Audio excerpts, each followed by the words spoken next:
Hello, and I'm live again. And this time we've gone live spontaneously. So I'll welcome any guests as you come on. So today we've been seeing all sorts of conflicts in Taiwan. You know, this is I'm going to talk today particularly about Taiwan. I'm going to talk about Nancy Pelosi, what's behind it all.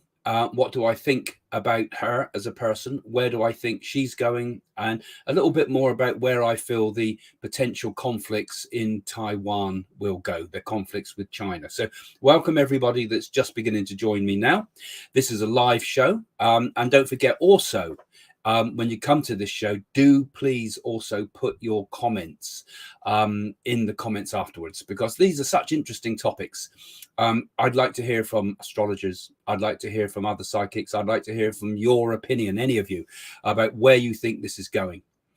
So we're on the topic today. If you just joined me, about Nancy Pelosi, about the potential war with China over Taiwan, some of the predictions I've made, of course, which I've already sort of told you about before, but I just quickly say some of those, and some new thoughts for the future.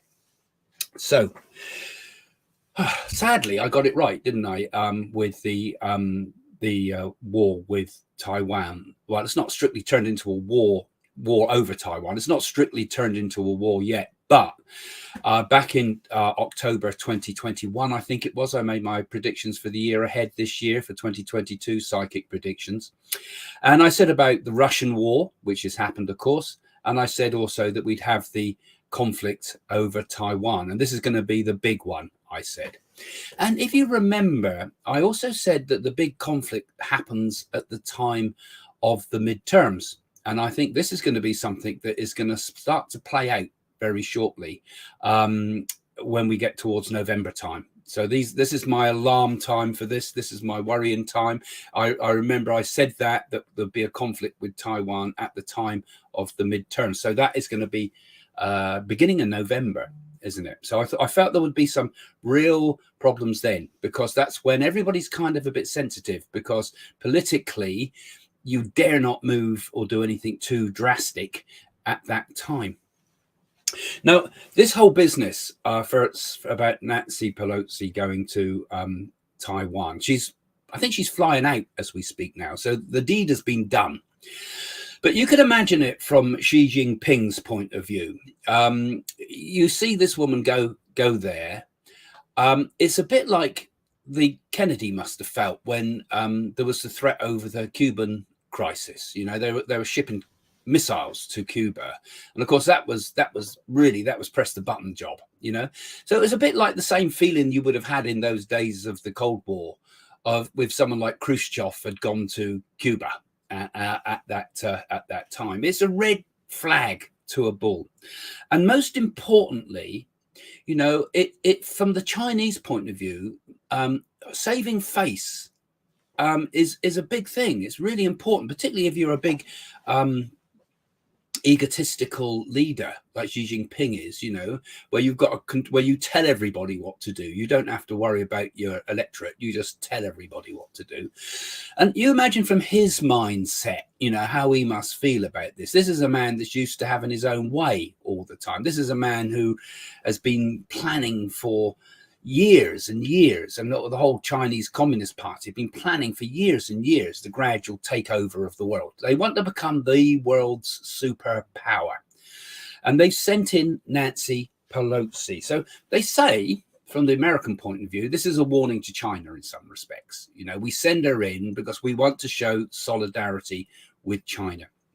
And people on both sides of the American divide say, yes, well, actually, this is a good idea. We do have to stand up to China. And Nancy Pelosi has always sort of been quite anti-China. She's fortunately recognized, I feel, the threat that China is posing to the dominance of America. So there's a certain amount of genuineness here, I feel, and that this is an important political warning to China. But one of the thoughts I have, and I haven't heard other people talk about this, is this playing really to the audience at home? this is, Biden particularly has been seen really weak when it comes to China. There's lots of questions because of all the business with his son's laptop and everything and deals he's done, that he could be seriously compromised. And so it's been very difficult for him to perhaps say what he should about China. He won his election on the basis that they were looking to much more fairness internationally. He won his election also on the basis that we no longer have the wall between America and Mexico, which of course is being rebuilt as we speak because people are flooding in. So he's been losing face on every single direction. And as I predicted also earlier in the year, you remember I said that he would get ill. I felt him getting ill. Well, he's been ill twice now with COVID. He's obviously quite susceptible. We don't know quite how heavily hit he's been by that, really. But could there also be some more in the pipeline with that? Could we perhaps be seeing the possible end of Biden over some of this? And could this Nancy Pelosi be going over there to prop up popularity of her own political interests? And if Biden went, this is a question that's I think interesting. Now, I don't understand fully American the way the American system works, but if Biden went, then Kamala Harris would become automatically become the president. Nancy Pelosi would vote in the vice president. She couldn't become vice president.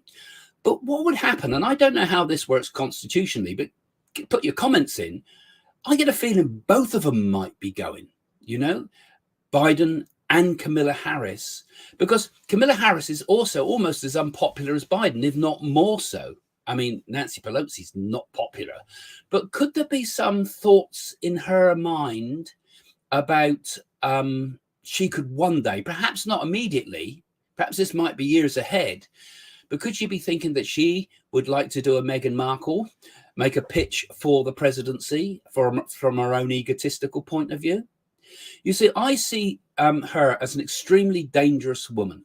I see her a bit like we have in the UK. Here in the UK, we have the conflict between whether Scotland should have its independence or not. And we have Nicola Sturgeon there, who I always see as a really loud voice that is really annoying and really more interested, I think, in some respects, in their own egotistical agenda than they really are interested in the real the real thriving of their nations. They seem to me to be people that have enormous egos, and I see a very close similarity between their personality types, because Nancy Pelosi is another one that has kind of a huge ego. It was, how dare President Trump ever become president? We'll get rid of him. Her eyes were furious at the idea that he should even be there. But who is she to dictate what should or shouldn't be when there's been votes? And exactly the same, all of it. There's been so much hidden agendas going on, and I fear that this Taiwan business is not just the fact that America wants to give its support to Taiwan. Probably they think they probably don't give a damn about Taiwan. They'll let anybody march in anywhere as long as it's not in America's interest. They do every, that people can march into can't march into Kuwait, but they can march into Syria. So there's political something's going on in the background, I think, and it makes me wonder if Biden is becoming more and more closer to needing to leave, and there's the fear that they know they're gonna collapse when it comes to the midterms, and lose both houses probably. So there's something about this, I think, that is a political move. I don't know what you guys think, but this is one of my thoughts about this. And so it's all about boosting ratings, and that we're on very wobbly ground. Now, we've obviously seen the obvious thing that's going to probably come out of this first and foremost will be more of a trade war between China and Taiwan, but that's always been on the cards anyway. And I think although Taiwan does rely a lot, I think, on China for certain products that they need for building ships and things. I think the trade war will escalate. And I think the world will have a solidarity towards Taiwan in the same way that we have had with Ukraine. I've always felt the danger of the war in Ukraine is it's a distraction from the potential war in the East. So I think we're going to obviously see a trade war, but would we get an invasion? Would we get an actual full-on invasion? Now, I've mentioned this before, and I think we won't. I don't think we will get a full-on invasion yet. I think there might be something much further down the line, but this might be some years ahead. But I do think we're going to get some armed conflict. I see something going wrong, and I mentioned this before, connected with submarines. I mean, submarines are all over that area now. And I said this back in 2020 or 2021, that I felt a submarine conflict in that area. It's only 100 miles, I think, between Taiwan and the mainland of China. So it's not a big area from here to London, where I am. Well, wherever you are to London is a lot further. But you know what I mean? It's not that far distance. And I feel there's going to be some conflict with submarines, and there could also be some conflict over one of these islands. I feel one of these islands, I see a conflict there because China's trying to take over islands all over the place. It's got bases all over the place. I mean, Australia, I feel, might also get sucked into this. It could even be, the conflict might not be caused by America. It might be something connected with Australia that triggers it, an accident of some sort that could make things even worse. So I'm seeing those serious problems there. And Xi Jinping, of course, is up for re-election. This is not going to look good. This losing face is a terrible thing. He has to be seen as the beloved leader. And like I say, I think he will do everything in his power to make things worse now. So we're going to see ahead a bigger trade war also between America and China. Now, while this is all going on, we've got North Korea there, sat there, ready to throw a catalyst of putting more petrol on the fire, right? So, and I think we'll see some more conflicts coming up there, and we might see some more serious things going on, a nuclear test or two, you know, proper nuclear weapons. I think that could, you know, that they dare not touch that when this is all going on. So I think we're going to see more and more serious worrying conflict there. I said before, I feel that nuclear arms will be moved into Japan eventually too, which is something that I know now is being talked about. But when I first mentioned this, it was completely unheard of because the Japanese, after Nagasaki and Hiroshima would never consider it. But then, you know, so we got an awful situation there. Now, my thoughts, just before I come and take some of your questions, and I'm sorry I've taken a bit of a long time, but I thought I'd just get my views out first. My thoughts also, which I've forgotten. I've lost myself now. Where was I going? Yeah, I've lost myself. Anyway, I'll come to your questions then, I think now. Thanks for joining us all, folks. And let's see what some of you have got to say. So put your questions in now. I see loads of you have joined me. It's interesting. So many have suddenly come online. And of course, if you're new to the channel, don't forget to follow me and Jane, because if you follow our channel and channels, because we've got multiple channels, remember, too, all in the description below, you'll get the updates. And of course, if I go live like this, spontaneously like this, you'll be able to catch it and join in and share some of your ideas with us. Let's catch some of you. I'm not going to do all the hellos. I'm just going to sort of pick up some of your questions. That's an interesting one. I see things. Glad you do. Nostradamus, it depends how you interpret Nostradamus. The one I liked, what was his name, who wrote Cheetham, was it a she? Cheetham suggested that could be a possibility in the future. There's talk of the rise of the great evil Antichrist in the East. It talks about. Some people interpreted that as being the rise of an Antichrist-like figure, which that's how Nostradamus would see the most evil way you could describe someone in his time was like someone's Antichrist, anti everything they hold dear. Whether it's literally that or not, I mean, an evil person. I think Nostradamus saw it as, and that there would be a figure that would rise in the east. And a lot of people interpreted that as the whole Bin Laden thing, you know, because the terror from the sky and things like that was interpreted as this. So that could be. But there would also be the suggestion also that there could be a great religious leader that could rise from the east too. But it all depends how we interpret Nostradamus. And often the things that we think about being right with Nostradamus are often after the fact. And sometimes it's a bit forked tongue sometimes, I find, Nostradamus. But, you know, it's interesting. It's an interesting thought. So you kind of don't like her in Taiwan. I don't think it's doing much real good.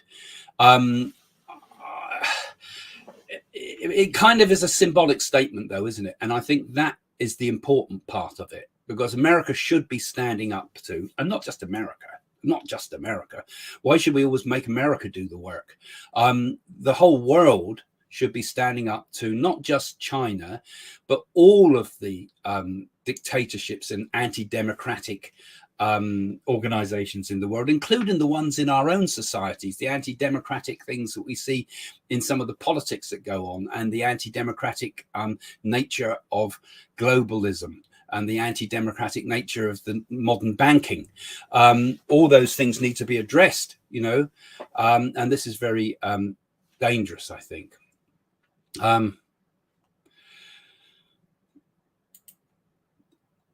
If I click, I've missed it. Hang on, these things. There's one. Try to get that. Yes, sorry, they move so fast because I have a column down the side here with all your comments coming in, and where you come in very quickly, I can't catch them. Do I think India will be sucked in as well? Not yet, but I think India and China will also have a conflict. I think China is going to become much more dangerous in the coming year or so. And I feel that there will be conflicts between China and India on the kind of, I'm seeing like the area. I see the kind of area where they near Bhutan and around there, and where they grow all the tea. Around that area, I'm seeing it in the tea growing areas. So I think there might be something definitely in the future. That's one of my thoughts, you know. I think the Ukraine war is going to drag on, unfortunately. And the danger is Taiwan is also going to be one of the worries, I think, because, again, we look one direction and the other side start to win that side. We're fighting on two fronts, democracy is, really. We're fighting for the rights of people on two fronts. And this is our own fault, don't you think? What do you think? Is it our fault? I mean, how long have people been saying that, you know, the economies of our world are being undermined because we decided it's much better to make money than manufacture it ourselves. So it's cheaper to buy it from China and Russia with its cheap oil, and both countries without any mind to environmental control. So we can't control. We have to make expensive industries to manufacture. We have to can't chuck stuff in the rivers and chuck stuff into the seas and pump smoke into the atmosphere. So we'll get someone else to do it for us, and we can make our profits still. Just make it in China and sell it here in the UK and the rest of the world. You know, it's very, very dangerous. And as you say there, recession, you know, we have a recession ahead, don't we? And this is going to be worldwide inflation, worldwide recession. This is also one of those dreadful recipes for conflicts, because when people start to notice that they can't pay the bills, and a lot of people here in the UK are beginning to notice they can't pay the bills, more than notice, I think is a bit of a understatement. And around the world, I know people in America and people in Canada and of the Western countries, but everywhere. You know, I know people in Italy who are struggling. Yeah, all over the world, there's lots and lots of the signs of much more dangers ahead. And I think that these things, you know, these don't have to be. Wars and things and conflicts don't have to be. But I think this is why I think it's very, very important that more and more of us look towards spiritual values. I know these things are pretty hard against bombs, but they defeated they stopped the Vietnamese war pretty much through this type of thinking in many respects in those days. And good old hippie days. They thought they could, push everybody to go and fight in Vietnam, and the world was changing. And I think we do need something a bit like the resistance we had then in those times, in the good old days, folks, when people actually stood up and fought for what they believe, and did it in a way that was not necessarily always in the idea of conflict. So it did end that way with the Chicago riots and things, but in ways that are passive resistance, ahimsa, as Gandhi calls it, and also living a more spiritual life. Because while all this is going on, all these horrible things in the world, and people are getting more and more worried, aren't we all thinking much more about what it all means and why we're here? And as we start to feel more and more insecure in the world, we look for things. Where can we find our security? And our security ultimately can only be found in the spiritual ability, perhaps, to embrace no security, to embrace change, to take on all those ideas in spirituality about living without attachment and living life as it is. And I think there's a long way we can go with spiritual work to overcome many of these things. And I'm just going to put some of your comments up generally and just see how you say how many years older are extraterrestrials than us and how far ahead technology were. I clicked that one accidentally, Zach.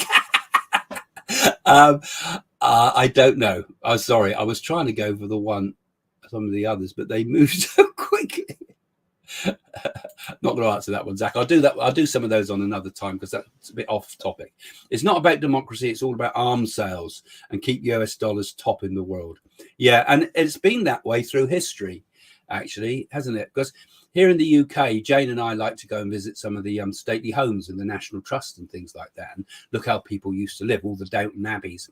And when you hear the stories about these places, they were all built on such bad values. This great big house you're looking at now, they funded the Napoleonic Wars. They were the bankers that funded the Napoleonic Wars, and so on. Or they were the people that lived off the slavery from sugar, or even digging up an island for the guana. It's always the same, isn't it? But what drives the economy is not always the good things. It's about, like you say, arms sales and keeping the currency in a way that will suit those that own the currency. Have I got? It's a bit lagging, this. Sorry, guys. Oh, sorry. I'm just one. Yes, you're right about that. I just saw another interesting one there. That one. Got it. Yeah. Do you see Xi Jinping winning his third term this November? I don't think he will somehow. I know he's looking to try to put himself into a permanent position. He's trying to do a Putin, isn't he? To become the world permanent leader of China. He wants to be the emperor. Now, I get the feeling, I'm not 100% sure with this, to be honest, but I get the sense that he's going to be, I think he might temporarily, and I have to say temporarily, get pushed out, but come back in again. So I see somebody coming in, someone coming out. It's like a shift with things here. And what worries me is that if he is replaced, we might get someone even worse. We might get someone even worse. But remember, China is run really by a group of people, really. It's run by a committee of dictators. So I'm a bit ambiguous with it, but I get the sense that it's not going to go all smooth sailing for him at all. And I feel as if there's going to be some conflict there where he may be in and out. And I get the feeling he goes out and comes back in again, in a short term. So I'm not quite sure what I'm getting there, but I feel that it's certainly going to be concern for worry. And, the danger is people, like all of them there, if they see, it's like the school bully. If they see weakness, or they think they see weakness, they'll go in and everybody will join in the punch up, won't they? Because they love to bully someone. And these dictators are natural bullies, because that's why they want they're narcissists. They want to be in control of the world. They want everybody around them to be in control. You think of all the world heavy duty world leaders like that, particularly those that don't have a democratic organization around them. that they are narcissists. So I also say something else as well. Actually, it's just come to mind. Actually, I forgot to mention as well. Your war in Ukraine. If you go back and have a look at my videos earlier on in the year, and when I'm making the initial predictions about the war in Ukraine, there's a few videos. I'm not sure which one it's in. It might be in the main one that I did. I said I felt the conflict would extend into Serbia. And I see in the news recently that there's worries about the war extending into Serbia. So let's see what happens there. I think we're going to see another flare up on that side of the world as well. So I'm going to finish now, folks, because I think that's enough for now. And I'll do another one shortly, soon. I like to do these as often as I can, but I'm extremely busy at the moment, and mainly because so many of you have been booking readings with me. It's been getting a bit hard to keep up with everything. But we'll keep doing these, and I just hope let's all have good, positive thoughts about Taiwan. I think Taiwan is a good example of what China could be. You know, if China had a more democratic country, and I noticed that Nancy Pelosi was, greeted in a way that was kind of perfect for democracy, and there was even the pictures of, what's his name? Oh, I've forgotten his name. Oh, God. Senior moment. I've forgotten. But she was behind a picture of the family that came to see Jane when we I've forgotten his goddamn name now. Gone. Okay, I'm sorry, I'm tired. That's a senior moment for your goodness. Anyway, gonna say goodbye for now. Bye for now, folks. I just let you say a few goodbyes before we go. Yeah, stick with it. Stick with them, everybody. We should all do this. Still there with the Trumps. Yeah, I think there is hope for the world. I mean, it always sounds a bit depressing when you make predictions, but there is ultimately hope. Anyway, see you soon. Bye for now. Don't forget to follow the channel if you're new, and put a comment. Let's hear what you have to say.